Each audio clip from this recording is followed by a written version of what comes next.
waraxmatullaahi wabarakaatu kulanti wanaagsan asxaabay meel kastoo aad naga daawanaysaan kusoo dhowaada barnaamijkeena subaxnimo waa kii ugu horeeyey barnaamijyada aynu maanta oo isniina idiin soo gudbinayno taariikhdu waa 8 abriil sanadka 2025 haddaba qodobo muhiima ayaynu barnaamijka saaka idinkugu haynaa warbaahinta Mareykanka qaar ka mida oo saakay qoraya qorshe iyo kaarta cusub oo ay doonayaan Mareykanku inay si fudud ugu qabsadaan magaalada Gaza iyagoo qaab kale soo maraya haddaba shirqool ayay ku tilmaameen Falastiiniyiinta la doonayo in dhulkooda lagu qaato haddaba sidee wax u jiraan saakay maxay tahay warbaahinta Mareykanka ay nagula soo kalaheen waxaan idin hayaa sheeko la yaab leh oo arrinka ku saabsan waxaa sidoo kale barnaamijka aad ku daawan doontaan ciidamada Talyaaniga oo lagu arkay hub cusub kaasoo soo jiitay indhaha dawlado fara badan oo caalamka iyadoo warbaahintuna ay si weyn markaa sawirro uga soo qaadeen hubkan iyo waxa uu yahay iyo xilliga ay la soo baxeen ayaynu iyana barnaamijka ku faahfaahin doonaa hogaamiyaha Kuuriyada Waqooyi Kim Jong-un jagaxiirka ayaa markii ugu horeysay qirtay ciidamo ka socda Kuuriyada Waqooyi in ay tageen waddanka Ruushka oo ay ka dagaalameen sababtana wuu sheegay Trump oo mar kale sheegay Zelensky inuu ogolaan doono inuu iska dhiibo jasiiradda la yiraahdo Crimea ama jasiiratul Qaram haddaba qodobadaas ayaynu barnaamijkeena subaxnimo saakay oo isniina idinkugu soo gudbin doonaa haddii wax cusub ay soo kordhaan inta aynu ku jirno barnaamijka ayaanu idin la wadaagi doonaa Safari Remit waxay ka caawinaysaa inaad reerkaaga iyo saaxiibada ku nool dalal dhowr ah aad gaarsiisid wixii aad ugu tala gashay ilaa iminka wadamada ay xawaalada kugu diri karto waxa kamid ah Kenya, Soomaaliya, Uganda, Djibouti, Ethiopia, Sudan, South Sudan, Tanzania iyo Turkey qiimahana aad ayuu u jaban yahay marka loo eego shirkadaha kale ee ka shaqeeya xawaalada xawaaladan waa online internet plus waa adeeg ay macaamiishu ka heli karaan internet fiber ah oo xawaarihiisu yahay 20 megabytes per second ayna la socdaan receiver ay ku jiraan in ka badan 4,000 oo kanaal iyo 100 daqiiqado oo ah ku hadal bilaash ah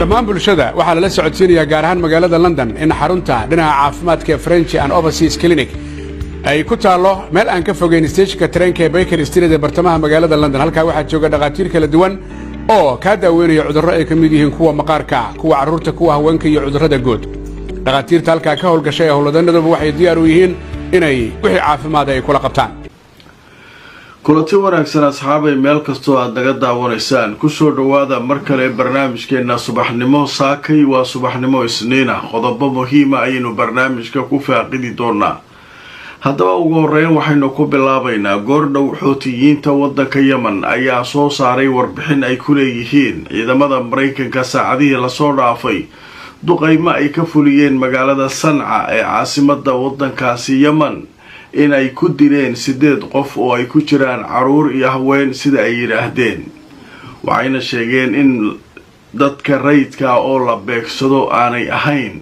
wax horumara oo dagaalka uu keenayo waxay sheegeen iyaguna inay sii wadi doonaan marnaba aanay joojin doonin dagaalka ay kula jiraan ciidamada Mareykanka ee ku sugan badda cas iyo sidoo kale Israa'iil oo ay sheegeen inay weerarada ku sii wadi doonaan inta iyaguna ay weerarada ku wadaan magaalada Gaza dhanka kale Mareykanka warbixino ka soo baxay saacadihii la soo dhaafay ayaa iyaguna lagu sheegay tan iyo markii weerarka ay ku qaadeen Xuutiga oo ay bilaabeen inay weerareen 800 in ka badan oo bartilmaameed oo gudaha Yemen ah haddana waxaa la sheegayaa in ay weli Xuutigu awoodooda gantaalaha iyo dronesku aanay waxba iska dhimin taasoo Mareykanka shaki weyn ku abuurtay howlgalkaas inuu noqday mid fashilmay oo Xuutiguna weli uu soo taagan yahay qodobka halkaas aynu kaga gudbaynaa sheekada xiisaha leh ee maanta saaran warbaahinta oo saakay aad looga hadlaya waxay tahay joornaalka weyn ee Mareykanka ee la Wall Street Journal ayaa warbixin saakay soo fasaxay sideedana waxa ogaata horena waa idinku sheegay macalinka weyn iyo xertiisa markay rabaan inay tallaabo qaadaan marka hore waxay soo marayaan fariinta warbaahintooda. waxaa la ogaanayaa falcelinta ka timaada commentisyada la akhrinayaa, dowladuhu siday arrinkaa uga hadlaana la arkayaa, dadka ay qusayso fikradahooda la dhegaysanayaa, waa la fiirinayaa. maxnaha qorshahan waa qorshe la dejiyey, laakiin inta aan la hirgelin marka hore warbaahinta lagu soo fasaxayaa. falcelinta ka dhalata hadday falcelin adag oo aan la socodsiin karin wuxuu noqdaan, wargeeskaa lagu joojinaa sheekadiisa, meeshaasay ku dhammaanay. haddii wuxuu ay noqdaan wax la socodsiin karo, falcelintu ay ka qiimeeyaanna waa la socodsiinaa. marka saas inaan u fahamno waay. marka qorshe cusubaa Maraykan iyo Israa'iil isla degeen, kaarta cusubaa la wadaa. kaartadu marka maxay tahay? kaartadu marka waxay tahay waa tii Trump dhawaan uu sheegay inuu Netanyahu telefoon kula hadlay uuna yiri waa in gargaarka la geliyaa la fasaxaa Gaza. madanayn uu jecel yahay uu maartay ugu danaynayo reer Gaza mise qorshe kala jira, taas su'aalo badan ka taagan. laakiin marka meeshan waxaa cadeynaya hadda qorshahaasu ay ku wada hadleen, waxa ay dejiyeen journalkan la yiraahdo Wall Street Journal. haddaba telefishinka Al Jazeera oo aanu ka soo xiganayno warbixintan ayaa journalka Wall Street Journal wuxuu yiri leeyahay waxaa la qorsheynayaa oo la tijaabinayaa in shirkado Maraykan gargaarka ay geliyaan Gaza. u fiirsadaya, shirkado Maraykan ayaa gargaarka Gaza gelinaya, waxayna ka bilaabayaan dhanka koonfurta waa dhanka masaarida ay xigto waay, macbar Rafax iyo dhulkan waay. marka waxay yiraahdeen waa tallaabo la tijaabinayo. haddii tallaabada ay Xamaas ogolaato oo ay hirgasho, gargaarka saasaa loo gelinaa Gaza. marka halkaas marka journalku fariintaasu soo gudbiyay Soomaa. fariintu marka waa maartay waa lagu soo dhex tuuray, falcelintaada la sugayaa.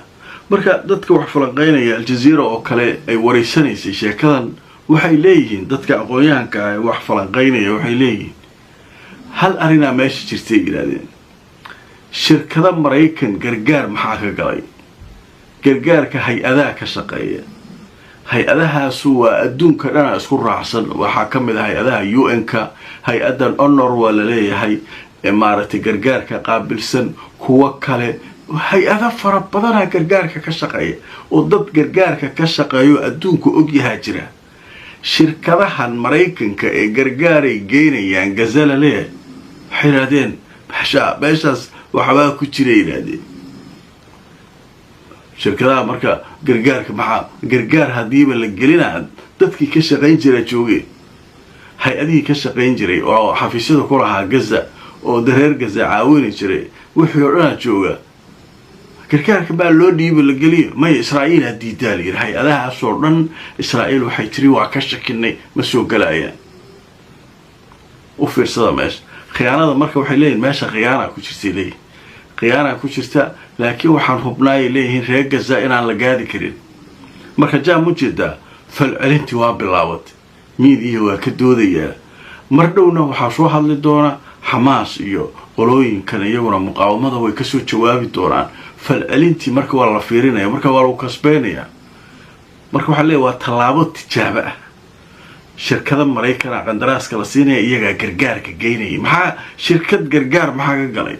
gargaarka hay-adaha ka shaqeeya nidaamay leeyihiin. marka sheekadaas marka waa sheeko waalan ogaada. saakaa la soo qoraya oo warbixinta saakay barnaamijka ku jirtaa. marka wixii soo kordha dee waa arki doonaa. idinkuna sheekadan la isgaadgaadayo fakar iyo aragti waxa haysaan bal ka soo dhiibta. adduunyadaas aa ujeedaan waa la isgaadayaa, xaggaa lagaa soo maraya, xaggaa lagaa soo maraya, intaa lagaa soo maraya. marka sheeko halkaasay baraysaa.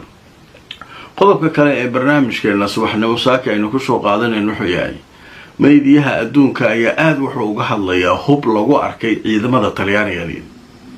ciidanka Talyaaniga ayaa hub aan horey loogu aqoon la soo baxay. weliba waxaa shakiyaa la yiri ilaaladii la socotay madaxdii caalamka ee ka qayb galaysay aaskii ninkii baadarigii ugu weynaa diinta kirishtaanka oo sabtidii la aasay aaskiisaasay ka qayb galeen. Trump ka mida, madax fara badanaa ka mida, madaxweynaha Faransiiska, madax badan oo Yuruba, kuwa kaloo xataa dowladaha islaamka ka socday waxaasoo dhanaa joogay meesha. marka hubkan marka muxuu yahay oo fiirsada hubkan marka Al-Jazeera waxay leedahay warbixin ka diyaarisay. hubkan marka waa hub lala yaabay miidiyaha iyo waxa dhan soo jiitay. marka saraakiisha Talyaaniga la wareystay waxa la yiri hubkan ala soo baxdeen baad oo dadkii oo dhan ay ka shakiyeen maxay. marka waxay yiraahdeen hubkan waxa la yiraahdaa madaafiicda lagula dagaalamo diyaaradaha droniska. warwar baadika hayaaliyay droonkan adduunyada nafta ku dhibay oo loo caali waayay oo ruushka ku wareeray oo cid kasta iska dhicin laadahay ma adinku hub u soo saarteen. hubaan soo saarnay yiraahdeen. marka hadda waxa loo soo qaatay maanta madaxdan aaska ka qayb galaysa lacalla haddii drone maartay weerar iyo waxba ay soo qaadaan droniska ayaa marka askarteenu waxay u diyaarsan yihiin inay droniska baalka kula dagaalamaan oo ay ku soo ridaan. sheekadii marka waxay noqotay mid si weyn adduunyada loo marka waxa leeyahay hadiiba Talyaanigu uu hubka nooca soo saari karo ruushka de dronesa nafta loogu qaaday ilaa Kremlinka lagu weeraray xaruntiisa madaxtooyada Moscow iyo meel walba Ukraine ay drones ku kiciyay.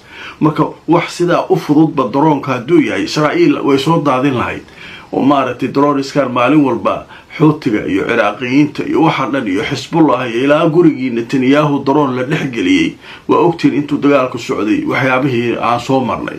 marka nimanka Talyaaniga marka waxa leeyahay nimankan show off ay macnaha halka showistiyaale ay marka hubkaana haysanaa marka miidiyo dhanaasa sawiraya sawirra laga qaadaya marka hubkiina wali wuxuu galo iyo wax kale lama arki laale. marka sheeka la yaab loo adduunyada tactic iyo wala iswareerinaya.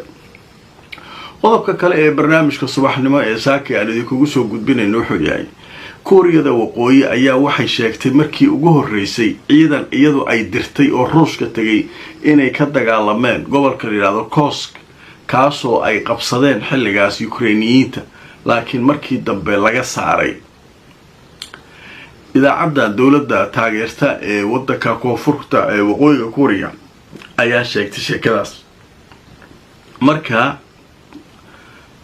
hogaamiyaha Kuuriya Nicolas Kim Jong Un aniga waxaan u bixiyay jeegxeerka wuxuu yiri ciidankan halka waxaan ugu dirnay heshiisaan la galnaa jiruu yiri annaga iyo Ruushka kala saxeexnay qolo kamida qolada kale hadii culays uu soo koro oo la soo weeraro in qolada kale ay u gurmato ciidan hub wax kasta.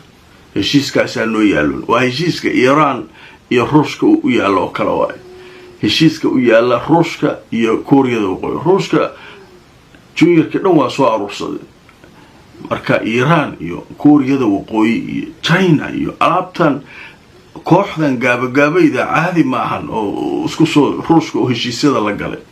marka Yurub adika isbahaysigiina iyo wixiina watule asaguna hoostaanu ninka Putin la yaraa kooxa ka sameeyay. marka Kuuriyada Waqooyi marka Jaahir wuxuu leeyahay anagu ciidanka waa u dirna meesha heshiiskaas aan ugu dirnay oo naga dhaxay anaga Ruushka anagu ma hadii la soo weeraro oo dhulkeena meel kamida la soo qabsado Ruushka waa noo imanaya anaguna sidaas aan ugu tagnay. marka heshiiskan wuxuu culays ku noqonaa haymanadii ama haysashadii adduunka ay rabeen reer galbeedku inay ku sii haystaan ayuu Putin kaarta kale u isticmaalaya. Iran oo la saxeexday halkan Kuuriyada Waqooyina oo la saxeexday waa labada khataraha ugu badan reer galbeedku ay maartay uga iman kareen.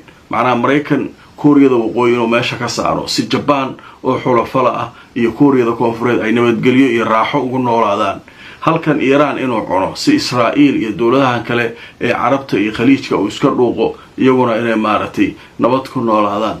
marka labadii khatarood Mareykanku uu islaha meesha ka saar ayaa Ruushka heshiisyo la saxeexay. marka taas buu jeeda tactic kale waa adduunyadii sidaas tahay. marka waa arki doonaa wixii soo kordhay siin kadib waxaan galaynaa ninkii Trump ahaa oo markale Zelensky hadal la yaab leh markaa ka sheegay. waalidiinta magaalada muqdisho ku nool waxaa loo hayaa war farxad leh. waxaa laga furay wadada Soddonka Ex Hotelkii Caamir machad cusub oo lagu magacaabo Beacon International Academy. waxaa jooga macallimiin aqoontoodu sareyso dibaddana lagaaga keenay. cunugaagu wuxuu fursad u helayaa inuu helo waxbarashada caalamiga International GCSE-ga. shahaadadiisu waxay noqon doontaa mid la aqoonsan yahay, sidoo kalena uu jaamacado dunida uga heli karo. waxa loogu talagalay machadkan caruurta dibadaha ka soo noqday inay waxbarashadooda sii wataan oo ay kaga faa'iideystaan. sidoo kale fursadan waxa iyana ka faa'iideysan kara caruurta gudaha oo iyaguna fursadan ka heli kara waxbarasho tayadeedu sareyso. haddaba isqoristu way socotaa, hore u gaar machadkan cusub ee Beacon International Academy. sharikadda Imara Luxury Homes waa sharikad guryaha casriga ka dhista magaalada Nairobi ee dalka Kenya. haddana waxa ay ka wadaa dhismaha loo yaqaan The View xaafadda Backlands jidka 6th Avenue City Park. dhismaha The View waxa uu leeyahay adeeg kasta oo asaasi ah, waxaana uu ka kooban yahay sida 2 qol, 3 qol, 4 qol iyo weliba qolkii shaqaalaha iyo 4 qol oo 2 dabaq oo isdul saaran. waa nooca loo yaqaano duplex. haddaba iminka waxa socda barnaamijka sharikadu ay u bixisay 90 days promotional, kaasoo la magac baxay hoyga waa muhiime hanti yeelo, waana qiimo dhimis 50%. kala xidhiir telefoonada كبر مركز كدار التقوى قرآن كريمك هجادة علوم الشريعة لغة عربية يتربية أولاده هب عصرية أونلاين وحفاظها هنا كلا حديد نمبر الشاشة كاغا مغلا. kulanti wanaagsan asxaabay meel kastoo aad joogtaan. waxaynu maraynaa qaybihii ugu dambeeyay barnaamijkeena subaxnimo saakay. waa subaxnimo isniin ah, waxaynu maraynaa qaybihii ugu dambeeyay. haddaba qaybtan waxaynu ku faahfaahinaynaa Trump oo markaa Mareykanka ku sugan ayaa wuxuu sheegay in uu ka codsanayo Putin inuu aqbalo heshiiska lagu dhameynayo dagaalka Ukraine. wuxuu dhanka kale sii raaciyay madaxweynaha Ukraine in uu ogol yahay inuu dhiibo jasiiradii Ruushka uu qabsaday ee Crimea 2014 taasoo dhawaan uu sheegay inaanay Ukraine dhul kamida taako dhulkeeda aanay ogolaanayno. xoog leh lagu qaadan karaa laakiin ma ogolaanayno, mana aqoonsanayno in dhulkeena la qaato. marka waxaa la leeyahay baya Trump haddana wuxuu leeyahay ninkan waa ogol yahay, iska dhaafto adiga Putin ogolaa saxiix sheekada. ninkan de marka annaga xoog uga saxiixayno waa jasiiradda xoogaa looga qaadanaa. ninkanna wuxuu salka kula jiraa Yurub waxay leedahay dhulkaaga meel ka mid ah haddaad dhiibto waa khatar, inta kalena Ruushka waa ku darsanaa bari. marka yaa kaa celinaya waa kana ay leeyihiin. marka sheekada waa lana socota, laakiin Zelensky weli kama soo jawaabin. maalin hore hadalkiisii uu diidanaa ayaa ugu dambeeyay, laakiin hadalkan xalay uu Trump sheegay dabcan Ukraine way ka soo jawaabi doontaa iyadana. bal xaalka adduunka halkaasuu maraa. wararka ayaa saakay ahaa kuwii ugu waaweynaa ee ay warbaahintu ka hadlayeen, annaguna waan idiin soo koobnay. marka barnaamijyada fadlan like gareeya oo share gareeya. sidoo kale haddaad nagu cusub tahay ha iloobin subscribe inaad ka samaysato YouTube channelkeena Nadaara TV si aad mar walba u hesho macluumaadka iyo wararka aanu halkan kasoo gudbinayno. facebookeena haddaad ku cusub tahay Nadaara show fadlan isaguna follow garey si aad mar walba barnaamijyadeena u hesho. barnaamijyada like gareeya oo share gareeya ku xirnaa mar walba barnaamijyadeeda xaqiiqda ku salaysan, inagoo halkan idinkula wadaagna macluumaadka iyo wararka aan idiin soo gudbinayno halka ay ka yimaadeen. inta aan mar kale kulmayno asxaabay meel kastoo aad joogtaan, nabadgelyo.